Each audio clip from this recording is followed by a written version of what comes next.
할렐루야, 수요 예배 오신 모든 분들을 주님의 이름으로 축복합니다. 찬송가 452장, 내 모든 소원, 기도의 제목 찬송 드리겠습니다.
겸손한 예수 거룩한 주님 원수의 멸시 참으시사 우리를 위해 고난을 받은 구주를 닮게 하옵소서.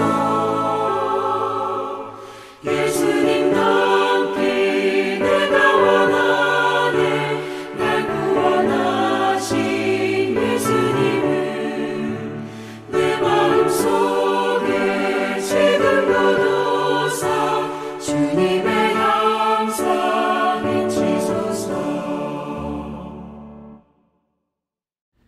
하나님께서 오늘 우리에게 주시는 말씀 고린도전서 8장 1절에서 13절입니다.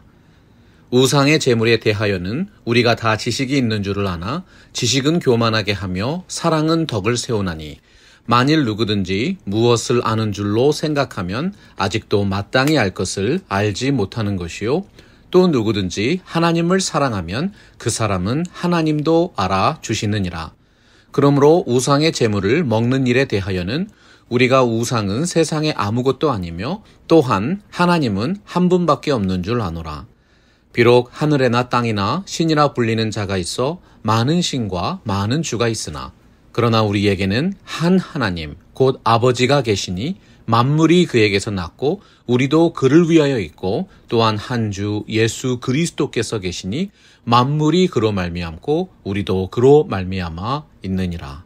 그러나 이 지식은 모든 사람에게 있는 것은 아니므로 어떤 이들은 지금까지 우상에 대한 습관이 있어 우상의 제물로 알고 먹는 거로 그들의 양심이 약하여지고 더러워지느니라. 음식은 우리를 하나님 앞에 내세우지 못하나니 우리가 먹지 않는다고 해서 더 못 사는 것도 아니고 먹는다고 해서 더 잘 사는 것도 아니니라. 그런즉 너희의 자유가 믿음이 약한 자들에게 걸려 넘어지게 하는 것이 되지 않도록 조심하라. 지식이 있는 내가 우상의 집에 앉아 먹는 것을 누구든지 보면 그 믿음이 약한 자들의 양심이 담력을 얻어 우상의 제물을 먹게 되지 않겠느냐. 그러나 내 지식으로 그 믿음이 약한 자가 멸망하나니 그는 그리스도께서 위하여 죽으신 형제라. 이같이 너희가 형제에게 죄를 지어 그 약한 양심을 상하게 하는 것이 곧 그리스도에게 죄를 짓는 것이니라. 그러므로 만일 음식이 내 형제를 실족하게 한다면 나는 영원히 고기를 먹지 아니하여 내 형제를 실족하지 않게 하리라. 오늘 말씀의 배경이 되는 고린도라는 도시에는 수많은 우상 신전들이 있었습니다. 각종 우상을 숭배하기 위해서 다양한 동물의 고기를 사용했지요. 문제는 제사를 드린 자들이 제물로 쓰인 고기를 시장에 내다 팔면서 시작됩니다. 고린도 사람들은 어떤 의식에 사용된 줄도 모르고 가정에서 그 고기를 먹었던 것이지요. 고린도전서 10장 15절 보시면 무릇 시장에서 파는 것은 양심을 위하여 묻지 말고 먹으라고 말씀했습니다. 어떤 고기가 우상에게 드려지고 어떤 고기가 드려지지 않았는지 구별하기가 사실상 불가능했기 때문이에요. 고린도 교회 교인들은 자신의 신앙과 관련해서 원칙을 세우기 원했습니다. 그리고 바울에게 질문했지요. 제물로 쓰여진 고기가 만약 우상 숭배에 사용되었다면 특별한 종류의 고기로 봐야 하는가라는 문제고요. 또 다른 하나는 우상에 바쳐진 고기라도 고기 자체가 변하지 않는 한 무슨 상관이냐라는 주장입니다. 여러분은 이 두 개의 입장에 대해서 어떻게 대답하시겠습니까? 디모데전서 4장 3절 보면 음식물은 하나님이 지으신 바니 믿는 자들과 진리를 아는 자들이 감사함으로 받을 것이니라 기록되어 있어요. 또한 오늘 말씀 13절 보면 그러므로 만일 음식이 내 형제를 실족하게 한다면 나는 영원히 고기를 먹지 아니하여 내 형제를 실족하지 않게 하리라고 말씀하고 있습니다. 그리스도인이 우상의 제물을 먹을 수 있는가? 이 사례를 가지고 성숙한 신앙의 두 가지 측면이 무엇인지 함께 묵상해 보겠습니다. 첫째로 성숙한 신앙은 덕을 세우는 능력이 있습니다. 바울은 1절에서 우리가 다 지식이 있는 줄 아나 지식은 교만하게 하며 사랑은 덕을 세운다고 말씀하죠. 우리가 안다라고 하는 표현, 지적인 교만에 빠져 있던 고린도인들을 책망하는 말씀입니다.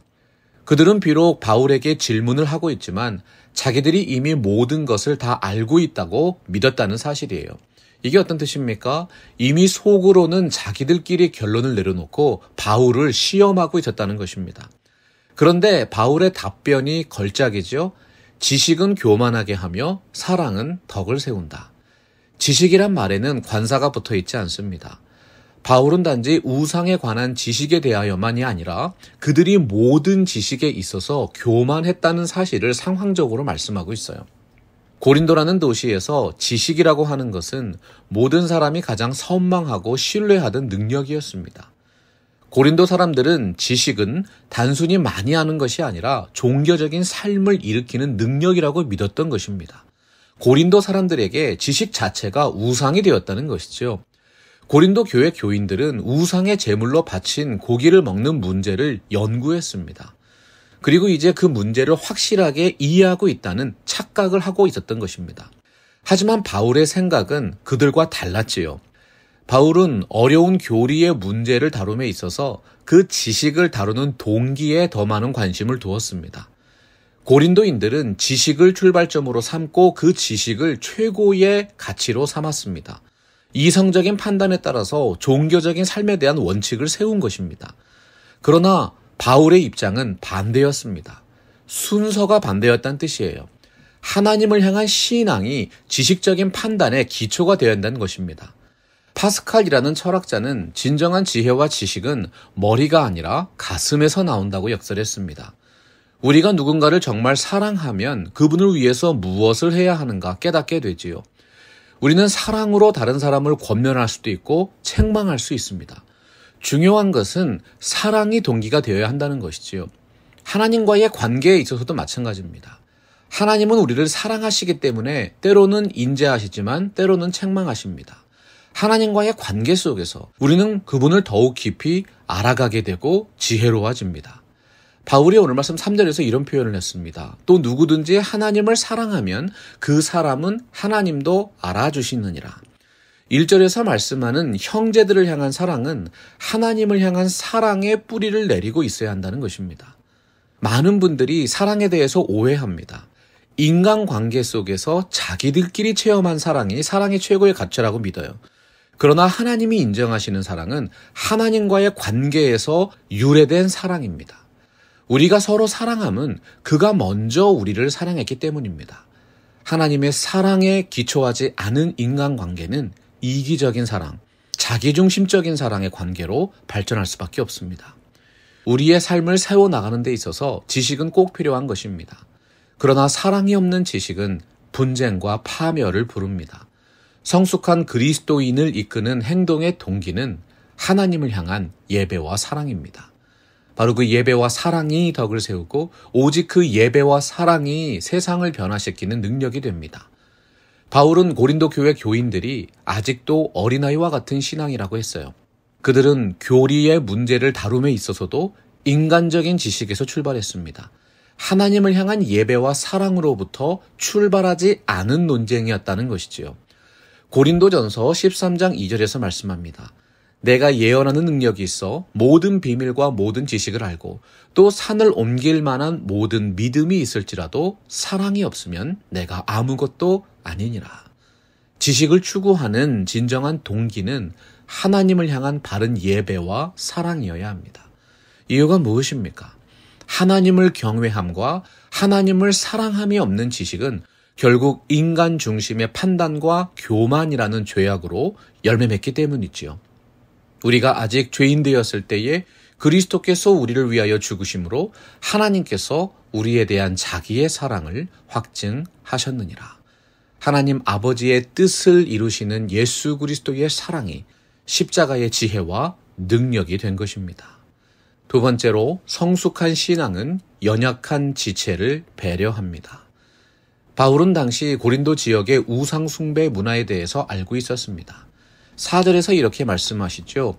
그러므로 우상의 제물을 먹는 일에 대하여는 우리가 우상은 세상에 아무것도 아니며 또한 하나님은 한 분밖에 없는 줄 아노라.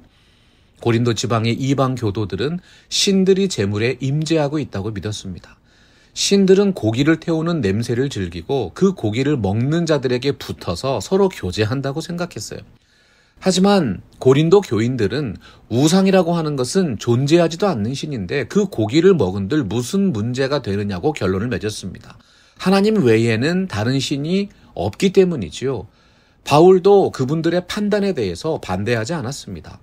8절 말씀 보니까 음식은 우리를 하나님 앞에 내세우지 못하나니 우리가 먹지 않는다고 해서 더 못 사는 것도 아니고 먹는다고 해서 더 잘 사는 것도 아니라고 말씀했어요. 그러나 바울이 처음부터 끝까지 계속 강조하는 것은 세밀한 교리적인 논쟁이 아니었습니다. 그것은 하나님과의 관계의 문제였어요. 하나님을 예배하고 있는가? 하나님을 사랑하고 있는가? 바로 그 사랑으로 이웃을 배려하고 존중하고 있는가의 문제였습니다. 9절에 보니까 그런즉 너희의 자유가 믿음이 약한 자들에게 걸려 넘어지게 하는 것이 되지 않도록 조심하라 말씀했죠. 고린도 교회 안에는 예전에는 이방 교도였던 사람들이 많았습니다. 그분들은 신앙이 연약한 상태에 있었기 때문에 만약 교회가 우상 숭배에 대해서 관대한 입장을 취하면 언제든지 예전 생활로 돌아갈 수 있는 상태였습니다. 이것은 오늘날 신앙이 약한 분들에게도 마찬가지 문제죠. 예를 들어서 예수 믿기 전에 술을 즐기던 사람은 다른 분들보다 술에 대해서만큼은 더욱 조심하셔야 합니다. 언제든 그 옛사람의 습관이 그의 신앙 양심을 더럽게 만들 수 있기 때문이에요. 바울이 어떻게 말씀하고 있습니까? 10절과 11절이죠. 지식이 있는 내가 우상의 집에 앉아 먹는 것을 누구든지 보면 그 믿음이 약한 자들의 양심이 담력을 얻어서 우상의 제물을 먹게 되지 않겠느냐.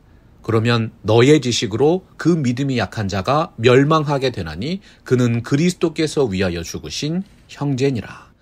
지식이 많고 존경을 받는 분이 죄에 대해서 관대한 모습을 보이면 공동체 전체가 그 죄악에 빠지게 됩니다. 마을 종탑의 시계가 고장나면 그 마을의 모든 사람들이 잘못된 시각을 진리로 믿고 살아가게 되는 것입니다. 인류의 대표자였던 아담과 하와가 원죄를 범하는 과정을 기억해 보세요. 여자가 그 열매를 따먹고 자기와 함께 있는 남편에게도 주매 그도 먹은지라. 죄는 전염성이 정말로 강합니다. 죄를 지을 때 사람들이 가장 필요한 것은 자기의 양심을 정당화하는 것입니다. 하나님이 죄를 책망하실 때 아담이 어떻게 대답했어요? 하나님이 주셔서 나와 함께 있게 한 그 여자, 그가 그 나무 열매를 내게 주었으므로 내가 먹었습니다. 아담은 하와의 행동을 핑계 삼았고 더 나아가서 하나님까지 핑계 삼아서 자신의 양심을 정당화시킨 것입니다. 그래서 오늘 말씀은 양심이 담력을 얻어서 죄를 범한다고 표현해요. 이같이 너희가 형제에게 죄를 지어 그 약한 양심을 상하게 하는 것이 곧 그리스도에게 죄를 짓는 것이니라.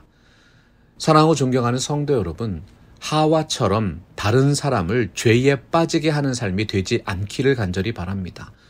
아담처럼 자신의 잘못을 다른 이에게 돌리시는 분도 없으리라고 믿습니다. 성숙한 신앙인이었던 바울이 우상 제물을 먹는 문제를 이렇게 요약했지요. 그러므로 만일 음식이 내 형제를 실족하게 한다면 나는 영원히 고기를 먹지 아니하여 내 형제를 실족하지 않게 하리라. 마지막 시대는 죄악이 극에 달하면서 사람들이 죄를 짓고도 부끄러움을 모르는 시대입니다. 양심이 마비된 사회고 진실한 사랑을 찾기 힘든 세상입니다. 어떤 이들은 죄 짓는 것을 부끄러워하거나 벌 받을 것을 두려워하지도 않습니다. 오히려 자신의 죄를 발표하고 자신의 죄를 합리화시키고 드러내놓고 악을 행하면서 자랑하는 기가 막힌 일도 벌어지고 있습니다. 하나님의 말씀 성경은 지금 우리가 살고 있는 이 세상이 마지막 심판에 가까운 양심에 화인 맞은 사회라고 진단하고 있습니다. 간통죄가 사라지고 동성애가 합법화되고 뇌물과 하극상이 극에 달했습니다. 이 어려운 시대에 오직 하나님을 향한 사랑을 품고 주님을 향한 바른 지식을 추구하는 참된 그리스도인이 필요한 것이지요. 갈라디아서 6장 7절에서 선포합니다. 스스로 속이지 말라. 하나님은 만홀히 여김을 받지 아니하시나니 사람이 무엇으로 심든지 그대로 거두리라. 늘 모든 일에 성령을 위하여 심으시고 성령으로부터 영생을 거두시는 귀한 삶이 되셔서 하나님의 말씀이 약속하신 풍성한 은혜와 복을 누리시는 팜스프링스 개혁 장로교회 성도 여러분 되시기를 주님의 이름으로 축원합니다. 말씀 앞에서 경외함으로 주께 홀로 서